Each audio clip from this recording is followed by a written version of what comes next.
Welcome everyone. This is Kudrat, This is Utkarsh. and we are very excited to launch Samvad's new chapter called Tete a Tete, and we are honored to have the founder and convener of Puller as our first guest. So, whichever questions you have regarding Puller will be answered in the next few minutes. But let us first introduce our guest.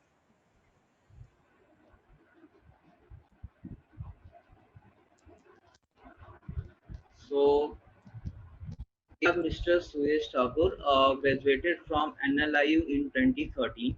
He is very well known amongst the college fraternity for giving the institution its most novel self cooler. He has been practicing before the High Court of Madhya Pradesh, principal seat at Jabalpur since 2014. He was quite active since his university days only by participating in various competitions, doing internships, working for social initiatives, etc. We are thankful to have you here, sir. We have also with Mrs. Garima Mittal. She's a fifth year student at National Law Institute, University Bhopal, and the present convener of Puller. She has been an active member of the committee for the past 5 years and has worked extensively towards aiding the education of the children at the local school in Mindori village. She is a passionate advocate for social empowerment and educational equity by teaching and creating content for primary level children. She hopes to equip them with the necessary skills and support them in their journey towards achieving their dreams. We are thankful to have you here, ma'am. Over to Kudrat. Okay, so let's start. We have a few questions. So, tell us a bit about Puller. First of all, thank you both of you for organizing this discussion. And it is a privilege for both of us to be here and to share our experience of starting Fuller and running it successfully since past more than 11 years. To start with, to tell you a bit about Fuller, I would like to tell that it is a student-driven endeavor which started in the year 2009, uh, basically having an aim to promote literacy and awareness in the rural areas of Bhopal. Idea behind starting the organization was primarily twofold. Firstly, the intention was to bridge the gap between the privileged and the underprivileged, using education as a tool. And secondly, create legal awareness in the about the basic rights and duties as a citizen in the country, to make aware people of the welfare legislation and statutes that have been brought in place, that have been enacted by the parliament and the state legislatures, which generally are present as a statute books, but hardly the general people, the rural population are not aware of it and are not able to fetch benefits out of those welfare legislations that are enacted from time to time. So this was the basic intention to start or to form this organization. Uh, to describe the functioning of how we go about it, uh, in 2009, if I may elaborate a bit, that how and why it started. After I completed my semester, I, I went for an internship with HRL, which is Human Rights Law Network. This is an organization which is which helps the underprivileged people in their day-to-day life by giving various legal counseling, free legal aid. So I happened to work there for a period of 1.5 months, and largely I used to visit the Mukundpur slum, which is situated in Delhi, and I used to work with the team of HRLN, and that is where I realized that I saw the miseries and the problems that are faced by people, the underprivileged people living in these places. So that instilled a feeling within me that there is something which should be done about it, and everything cannot be, the burden cannot be shifted entirely to the governments. We as individuals, we as citizens of this country, we as privileged uh, persons to receive a quality education, having been able to enter the one of the best law schools in this country, and basically of being a law student, I thought it was our responsibility to do something good for the society, and uh, share the knowledge or the education that was imparted to us. So that is how it started. Yeah, that's really a commendable work and initiative you have started. So, on the same note, I wish you to enlighten our viewers about the difficulties that you faced with having like such an initiative. You are going there out there, you are doing all the commendable work, and also the long-term objectives of this social initiative. How are you thinking about going with Fuller, like in the future, in the near future, or after certain years? Uh, if may I speak, I'll describe what were the problems that we faced when we were, beginning with this forming of the organization. I think the first and foremost difficulty that I faced was that people in the beginning were really skeptical of the fact that whether this could be, uh, you know, such a concept could, go for a longer run. It could stay for long, because people used to say that, this will go on for 2 4 5 months, and thereafter you will lose interest, and then things will be back to as it was. So this is one thing that people used to say. There was a different view of people that you should not change your focus to from your college education to something like going and forming an organization helping underprivileged kids. That might affect your career, and that might uh, bring you in a disadvantage. So initially there were various problems. What once we started with it, we regularly went to the villages. People saw that this is going on continuously for days, months, years. Then the mindset of people in college and outside college changed. People started uh, accepting the fact that this is an organization that is actually working on the ground, trying to bring about a change. The school kids whom we used to interact with, used to spend time with, used to nurture them, that started showing results. I still remember there was a girl who was so brilliant in her education, but she never used to get that kind of opportunity of portraying her talent or portraying her skills. So we facilitated these kids to participate in various competitions that are largely the mainstream for urban school going kids. But we motivated and we prepared those rural areas government school kids to participate in the mainstream activities, to take part in mainstream competitions, so that they evolve themselves, they nurture themselves, they are prepared, enter the outside world and take up the challenges. So this is how it started. I think Garima would be able to throw some light of what they are planning to do in future with Pular, and how they are going to plan it. Yeah. Over to Sure, Garima. sir. Sure, thank you, sir. So, as for the long-term objectives, we have a couple of students who are graduating or who have graduated. Specifically, we have two students, Karuna and Rakhi, who have actually been with us since their very beginning.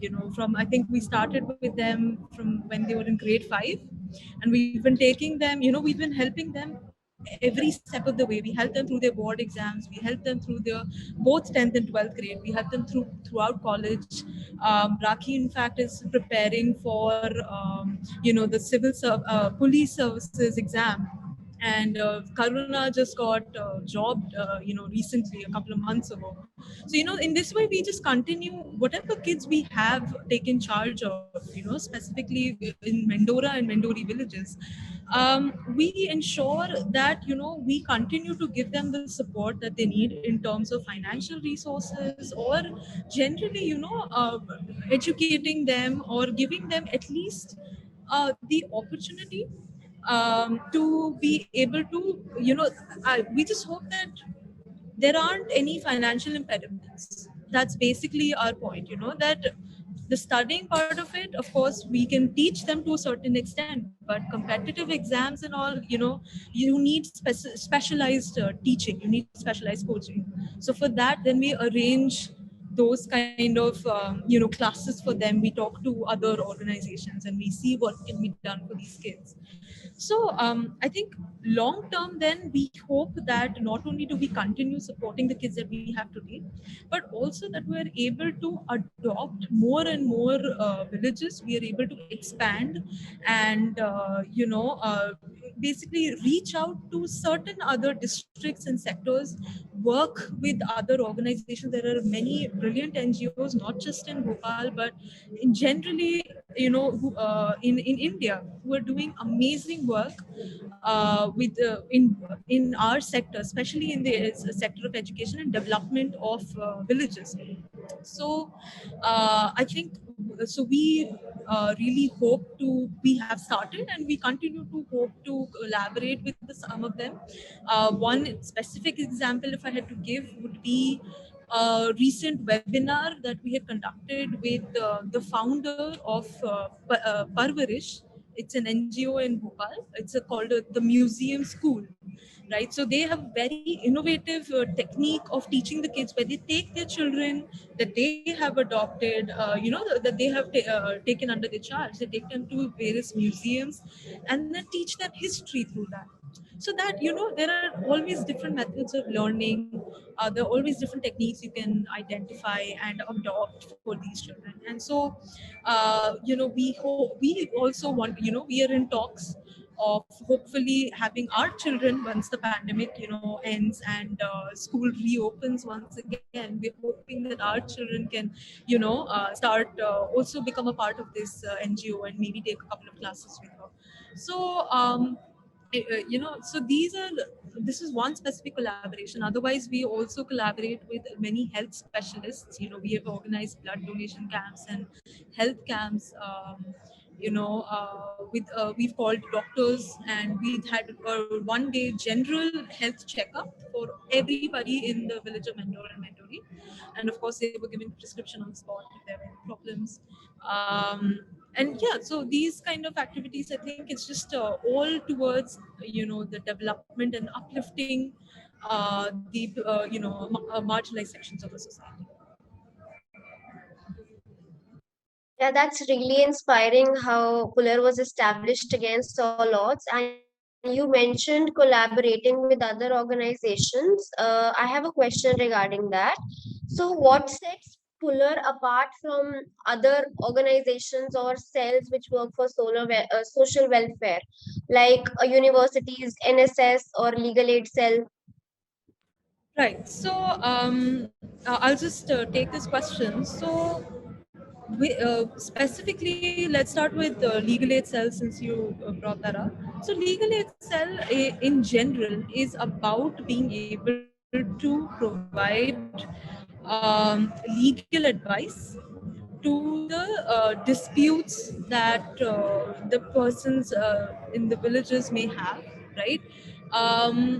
Whereas our objective, on the other hand, is towards the overall development again, of the children. So in a way, most legal aid clinics, they have a panel of advocates, who provide pro bono services, who are willing to take up cases for free, and represent the underprivileged persons on their behalf for free, right? On the other hand, what we do not, although we do not provide legal advice, but as Surya sir had pointed out earlier, we do, of course, help with creating legal awareness, with respect to not just, of course, educational policies that the parliament may have passed or the state governments may have passed, but we also provide awareness, especially with respect to abuse, domestic violence, abuse towards women. We talk about women empowerment. We have also provided career counseling to our children.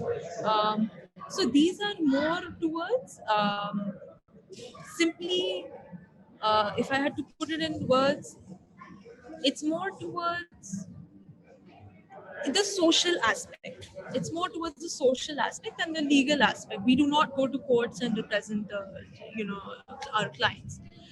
So in that sense, we are set apart from legal aid clinic. As for NSS, as far as I understand, it is an opportunity for students to, experience, community service, right? And thereby, I think you also visit,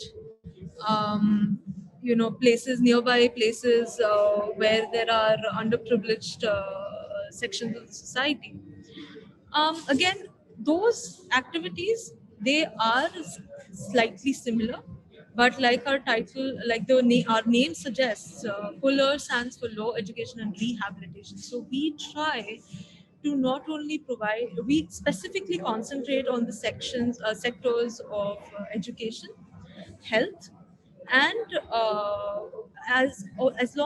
also restoring the underprivileged persons to such a position where they're able to then afford the basic privileges that we, as fortunate persons, receive because of our economic status. So I think we try and bridge the disparity, between not just the income brackets but also the opportunities that are created. So our focus is very specialized, and for now we are completely giving our 100% focus on only the two villages that we have taken over, and working with the principal of the local government to specifically provide education to children.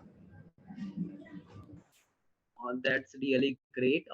So I have a question like that. We are in the middle of the deadly pandemic. This pandemic has made us suffer from since last year. So how Fuller has streamlined its strategies to have like full objectives to fulfill its objectives in the future, or in the present time. How it has streamlined its objective.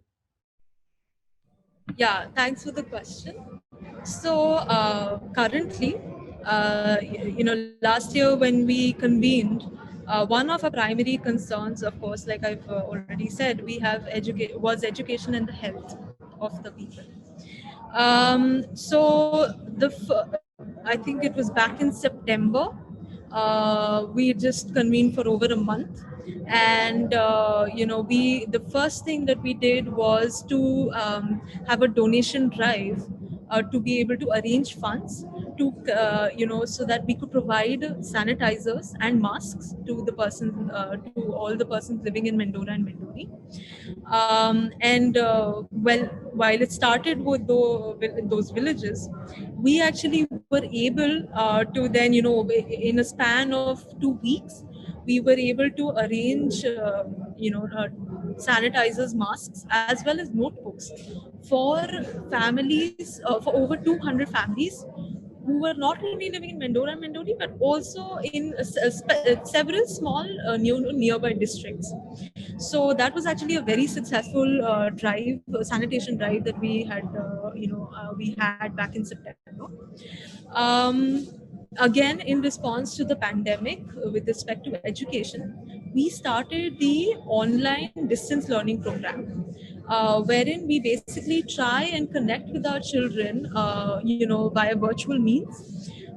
We have right now we have we have a strength of over 780 volunteers, and we have over 70 kids under our charge. So it's almost like every one volunteer has one child whose responsibility he has taken over, and they connect almost for maybe an hour every week. And we don't just talk about, we don't just start classes as such. We ask them generally, if they're having any problems, if they're generally facing any issues because of the pandemic or otherwise. And through activities we try and slightly we try and cover their portion, because our major concern was that because of the pandemic and because of the school closing down, you know the a lot of harm would be caused to the education of the children. Every grade, our concern was that their education would not be continued at the pace that it should be, and that we feared that they'd fall back by a year. We didn't want that damage to happen to the kids. So we've tried, we try and be regular in contacting the children and the families. We try and ask them, what. So the government, the one of the initiatives that the government has taken is to send the portion that is to be covered for the week over via WhatsApp. Now the problem, of course, is that a lot of the children, because of the they fall in the low income bracket, they aren't able to are not able to they don't have the phones. We are completely dependent on the fact that the children should have phones so that we are able to connect with them. But sometimes the parents have to leave for their jobs, and they aren't able to, they're not at home, or they're not able to provide the phone when the kids are supposed to be learning. So we try and arrange. So we've been trying and arranging smartphones for the children. We try and make sure that they have smartphones, and yeah, and that they have access to WhatsApp and Zoom, so that we can conduct our classes, or at least explain to them, via audio call, whatever portion is being sent to them by the government. Other than that, this year we launched our website in November, in fact, our own website, where we continuously publish articles on generally, again, creating awareness, not only legal awareness, but also on social awareness. We have articles on the national education policy that was passed last year, where we concentrate on its impact on language, culture, tradition, etc. Yeah, so you mentioned that Fuller has been playing an active role in starting conversations, especially during the pandemic. So it makes me question that how can we as an individual or as an institution contribute to Fuller? So thanks for the question. I think one of the ways, like I mentioned, one of our immediate needs is that because we have these virtual classes ongoing, but because, like I said, there is a lack of smartphones or just media to connect with the children. I think if anyone is interested in our cause and would like to contribute or just be a part of our group, you can definitely donate some old smartphones that you may have lying around in your house. All of us some have, may or may not have them, but if anyone is interested and willing to contribute, then it would be really helpful for the children. Other than that, if you have any, all of us grew up with nursery rhymes and poems and storybooks that we have of our childhood, and if they're just lying around, so maybe you could get in touch with us, donate it to us, because we actually help with building the repository of books that the government school has in their library. So we regularly, for the past few years, have been adding to that whole collection, but we obviously there's never a dearth of knowledge. So if anyone is interested or has those books lying around, you can always get in touch, and we'd be happy to receive them and put them to good use. In fact, other than that, also I would say that because health again is a very important aspect that I specifically like to concentrate on. That is really important to me. I think it would be great if someone is in touch with some health specialist who can come with who's willing to provide services for free, or maybe at some subsidized rate. If they're willing to come down to Mendora and Mendori, or any of the nearby village districts, and conduct some checks, that would really help the villagers. And other than that, I would say, uh, because our volunteers, we're all law students. We don't have that expertise that is required as a teacher. It's very difficult sometimes for a lot of our volunteers. One of the difficulties we face is that it's easy to connect with the child, but how you deliver the material is entirely different. You need to know how, sometimes you have to use pencils. You need to know how to basically capture the attention of the children, and that is something that is a very something that is difficult for us to imagine. We're used to the whole method of just listening to our teachers and writing down whatever we understand. But the way you teach primary grade children is completely different. So if any specialist or anybody who has experience in this area of teaching primary level children, of knowing how to capture their attention through activities, if they're willing to, if they would be interested in coming and training our volunteers, so that then it would basically help us with, also help us with our expansion.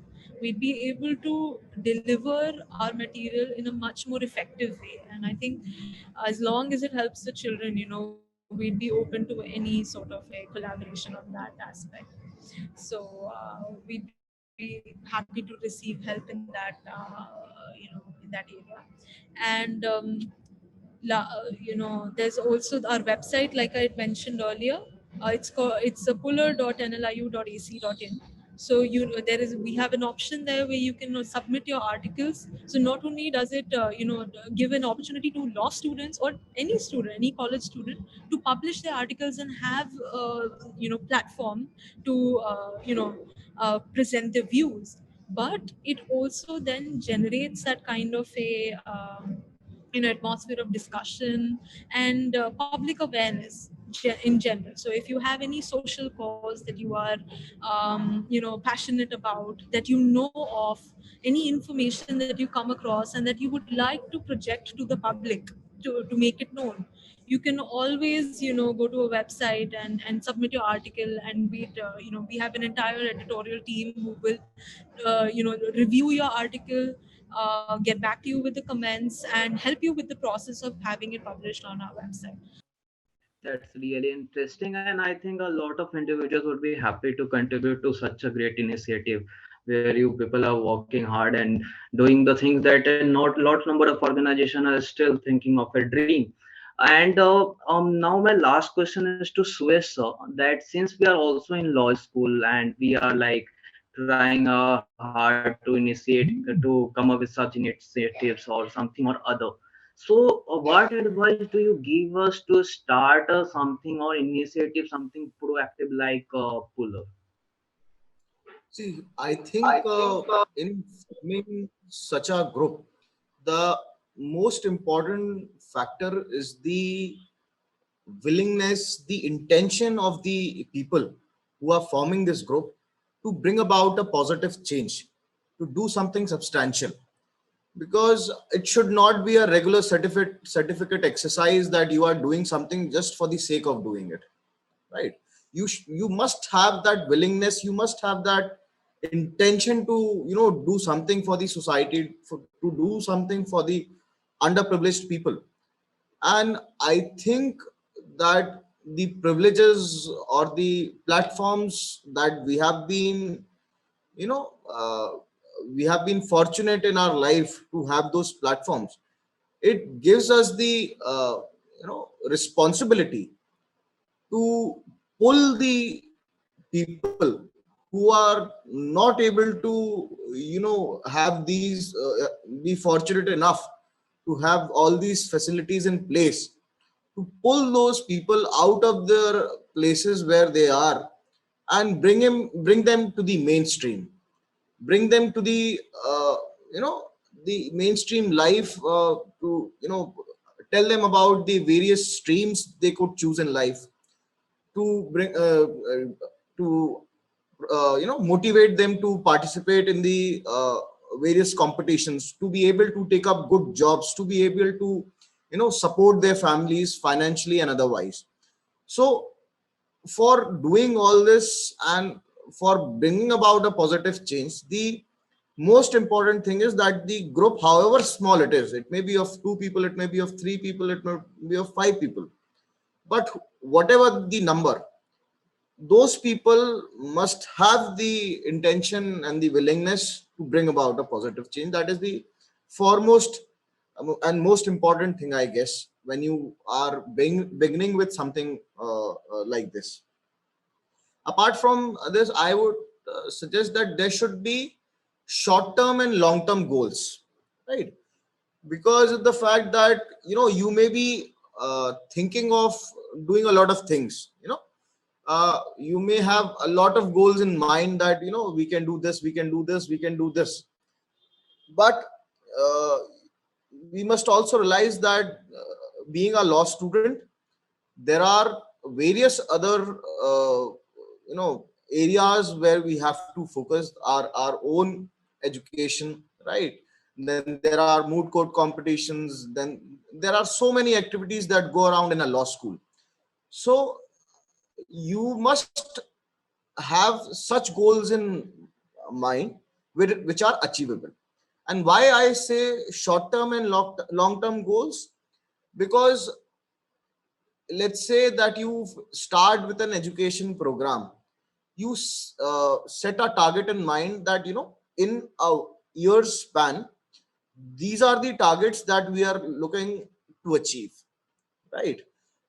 When that year gets over, and then you evaluate that, whether we have been able to achieve what we had targeted, you would, realize that in future, what are the things that you have to change, what are the, you will realize that these are the things that we can achieve, and these are things which we will not be able to, right? So therefore you must have short term and long term goals.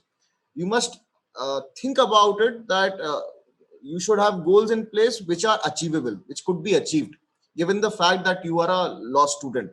It should not be so extravagant that, after a point of time it becomes impossible to achieve those goals, because then it demotivates, you in a sense, because you think that, whatever I wanted to achieve, I'm not able to.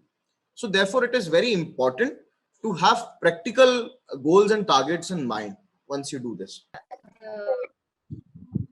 Yeah, so as Suyash sir mentioned, the dilemma between starting an organization and keeping it individual based or institutional based, we are facing a similar dilemma with respect to Samvad, and I thank you both for joining us today, because it has made me realize that law is not about just advancing your own career, but actually giving back to the community as well, because you have studied law and you have a more edge in respect to knowledge and awareness than the common people. And I'm sure Utkarsh as well as our viewers would also be inspired by this. Thank you, Kudrat. Thank you, Karsh. It was a pleasure to be part of this Thank you discussion. so. Thank you. Yeah, thank you so much, both of you. Thank you.